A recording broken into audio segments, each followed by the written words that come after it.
현재 한국이 개발하고 있는 한국형 원자로는 한 번 조립되면 40년 수명 주기 동안 나피스무트 냉각 체계가 멈추지 않고 지속적으로 가동될 수 있는 모델로 개발하고 있습니다. 쉽게 말해 거대한 엿달을 반복하는 것이 아니라 한 번 가동을 시작하면 40년 동안 멈추지 않는 원자로이기 때문에 원자로가 식어서 동파되는 일을 미연에 방지한다는 계획입니다.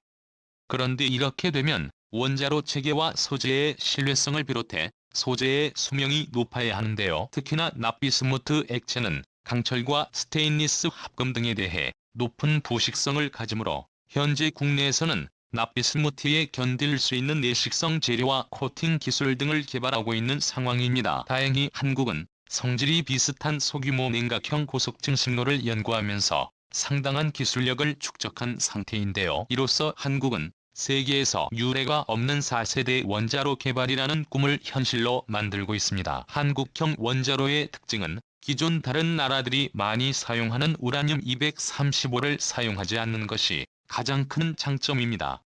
이는 시사하는 바가 다릅니다. 원료 수급부터 독자 제조까지 다 국가의 간섭 없이 할 수 있기 때문입니다.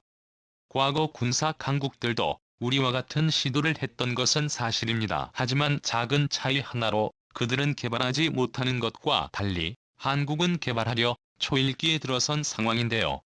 구소련과 미국 유럽 모두 제한된 자원인 우라늄-235를 대체하고자 앞서 언급했듯 플루토늄 239원료 20%와 우라늄 238원료 80%로 구성되어 지속적으로 플루토늄 239가 증식되는 고속증식로를 개발하기 시작했습니다. 구체적으로 1970년대 이후부터 구소련의 BROBN 350BN 600 고속증식로 영국의 뒤에 부활 미국의 이별이 프랑스의 랩소디와 피닉스 슈퍼 피닉스 일본의 몬주 같은 수많은 고속증식로가 개발되었습니다. 하지만 그 어느 것도 상업화 단계에 도달하지 못함은 물론 냉각제로 사용되는 소중 누수 문제로 운영을 중단한 사례가 비일비재합니다. 현재는 2001년부터 미국과 프랑스, 한국 등 세계 14개국이 소규모 냉각형 고속증식로 방식의 4세대 원자로 개발 사업을 시작했지만 아직까지 실용화 단계에 도달하지 못하였습니다. 일본은 1986년에 착공을 시작해 1994년에 가동을 개시했지만 운영 1년 뒤인 1995년 12월에 냉각제로 사용하는 액체 수소 중 640kg이 노출되면서 대폭발과 화재가 발생하였으며 그 후에 무려 15년 동안 가동이 중단되었는데 하나하나 장비를 복구해 2010년에 재가동을 개시했지만 다시 3개월 만에 연료봉 교체 장치가 고장을 일으켜 가동을 멈추어야만 했습니다. 결국 일본은 몬주 고속증식로 사업에 무려 18조 원의 비용을 투입했지만 뭐 하나 얻은 것이 없이 엄청난 방사능 폐기물만 남기고 사업은 대실패로 돌아갔습니다. 한편 유럽에서도 이런 개발은 이어져 왔는데요. 프랑스는 독일과 이탈리아와 협력해 1985년에 고속증식로 슈퍼피닉스를 완성시켜 1986년 말에는 100출력에 도달하였습니다. 그 후 11년간 전력을 생산하면서 다양한 연구가 진행되었지만 결국 실용화 단계에 도달하지는 못했습니다. 그 이유는 슈퍼 피닉스와 그 원형 모델인 피닉스를 가동시키는 동안 원자로 노심의 연쇄 반응 이상이 4회 이상 발생했지만 그 원인을 해명하지 못하였기 때문입니다. 또한 1985년에는 냉각제로 사용되는 소주는 냉각록 배관이 파손되면서 화재가 발생했는데요.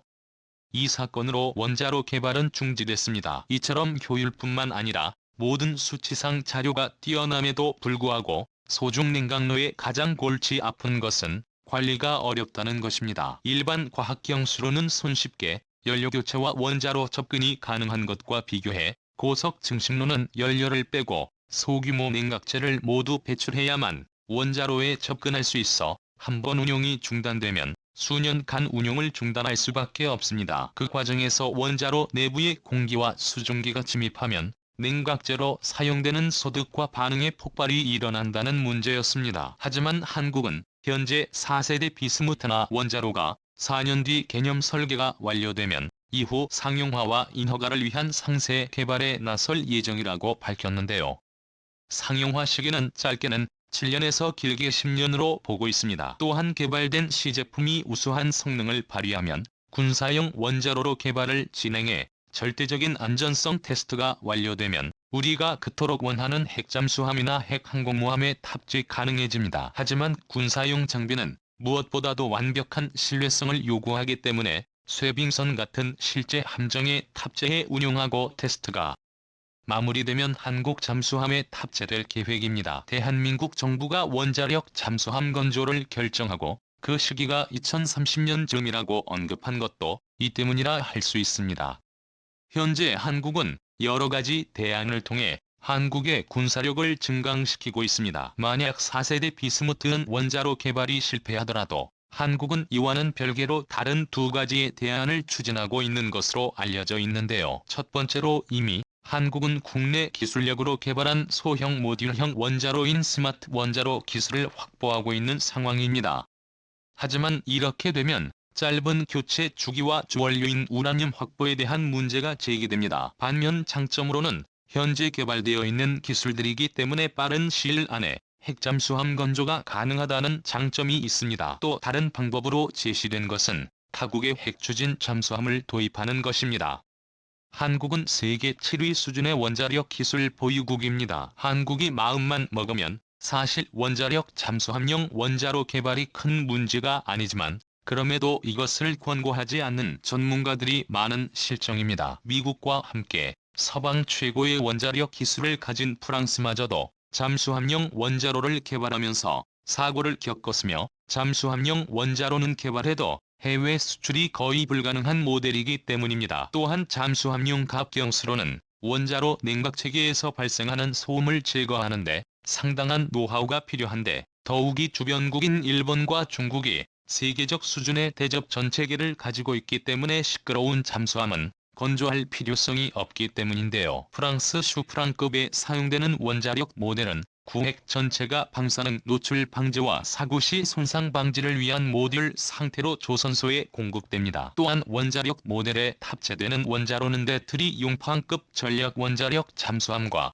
샤를 드골급 원자력 항공모함이 채택한 K-15 원자로의 변형으로 알려져 있는데 이 원자로의 출력은 잠수함 규모에 맞춰 150도 분류해서 50도 분류급으로 낮추고 전체 동력 발전 계통도 그에 맞춰 소형화시킬 수 있습니다. 다시 말해 슈프랑급을 위해 신형 원자로를 개발하는 대신에 기존 원자로를 일부 개량해 채택하는 방식으로 신규 원자로 개발에 따른 비용과 안정성 검증에 부담을 줄인 것이라 할 수 있습니다. 또 다른 장점으로 K-15는 프랑스 전력공사에서 제작하는 발전용 원자로의 연료봉을 사용할 수 있도록 설계되었습니다. 연료봉의 수명은 루비급 공격 원자력 잠수함에 사용되는 퀘이사 18 원자로보다 월등히 긴 10년이지만 일반적인 잠수함 30년 수명 주기열을 감안하면 건조 후 적어도 2차례는 연료봉 교환을 진행해야 합니다. 하지만 민간용 핵연료 사용이 가능하기 때문에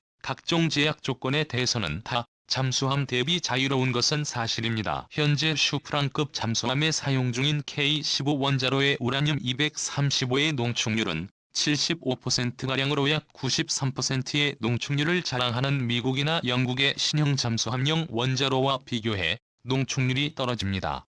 이는 장점이자 단점으로 작용할 수 있는데요. 미국이나 영국이 사용하는 그야말로 핵무기급 고농축 연료봉은 건조 후 퇴역 시기까지 약 35년 동안 연료봉을 교체할 필요가 없습니다. 고농축 연료봉이 보장하는 긴 수명은 분명 장점이지만 이를 위해서는 별도의 고농축 연료봉 생산 체계를 갖추고 전용 원자로도 설계해야 한다는 단점이 있습니다. 즉 우리가 생각한 비용 이외에 추가적인 예산이 들어간다는 것이죠. 이와 비교해 프랑스의 K-15 원자로는 표준화된 상용 연료봉을 사용하므로 획득과 운용 유지 비용이 상대적으로 저렴합니다. 또한 슈프랑급은 새로운 하이브리드 추진 체계를 장착했는데요. 3대의 소형 증기 터빈이 탑재되는데 이대는 10도 분류급의 전기 발전기와 연결해 전력 발전용으로 사용하고 남은 1대는 추진측과 직결하는 직접 구동용으로 사용하는 방식입니다. 이 새로운 추진 체계는 15-20노트 혹은 그 이하의 저속에서는 전기 모터를 사용하는 전기 추진 방식을 사용하지만 20노트 이상의 고속에서는 세 번째 증기 터빈이 구동축과 기계적으로 연결되어 25노트 이상의 최고 속도를 낼 수 있습니다. 즉 저속에서는 전기 추진 방식을, 고속에서는 기계적인 보조 동력을 받는 형태인데, 이쪽이 단일형 대출력 추진 모터나 대형 증기 터빈을 개발하는 것보다 개발비나 운용 신뢰성 면에서 훨씬 유리합니다. 한국은 현재 도산 안창호급 건조 사업 성공으로 인해 세계적 수준의 잠수함 선체 설계 기술과 소화 시스템 개발 기술을 가지게 되었습니다. 하지만 원자력 잠수함의 핵심인 원자로와 후방 추진 시스템은 한 번도 제대로 개발한 적이 없어서 참담한 시행착오는 물론 단번에 세계적 수준의 신뢰도나 정숙성에 도달하지 못할 가능성이 높은 것이 사실입니다. 일각에서는 원자력 잠수함 용 원자로와 추진 체계는 소요량이 크게 제한되는 데다 해외 수출도 거의 불가능한 품목이기 때문에 굳이 국산화할 필요성이 없다고 주장합니다. 그래서 프랑스와 협력해 슈프랑급의 원자로와 함께 신뢰성과 정숙성이 증명된 추진 시스템 전체를 도입하는 것이 합리적이라고 주장합니다. 프랑스 역시 제한된 잠수함 건조 척수로 인해 잠수함용 원자로 체계나 기타 추진 체계 유지 관리에 상당한 어려움을 겪고 있는 상황에서 한국이 자신들의 잠수함을 도입한다고 하면 절대 건조 척수를 늘릴 수 있는 한국 수출을 크게 반길 수밖에 없는 상황입니다. 그래서 원자로 기술에 대한 협상만 잘 한다면 선진화된 기술을 습득할 수 있다고 합니다. 이렇듯 한국은 다양한 방안을 모색하고 있는 가운데 최선이 아니면 차선의 방법까지 구상한 상황인데요. 가능하면 한국이 개발하는 4세대 원자로가 성공적으로 개발되어 타국의 눈치를 안 보는 한국형 전략무기가 개발되었으면 하는 소망입니다. 한국의 원자력 기술력은 이미 세계가 인정한 수준입니다. 하지만 잠수함 원자로 개발은 처음인 상황이기 때문에 많은 어려움이 예상됩니다. 주변국의 정세가 심상치 않은 상황에서 한국의 군사력이 올바르게 증감될 수 있는 방향으로 진행되길 우리 대한민국 국민들의 응원이 필요한 시기입니다. 한국의 새로운 원자로의 성공적인 개발을 기원하겠습니다. 오늘 영상 여기서 마치겠습니다. 시청자님들의 현명한 의견을 댓글로 남겨주시길 바랍니다. 여러분들의 좋은 의견이 좋은 영상을 만드는 데 많은 힘이 듭니다.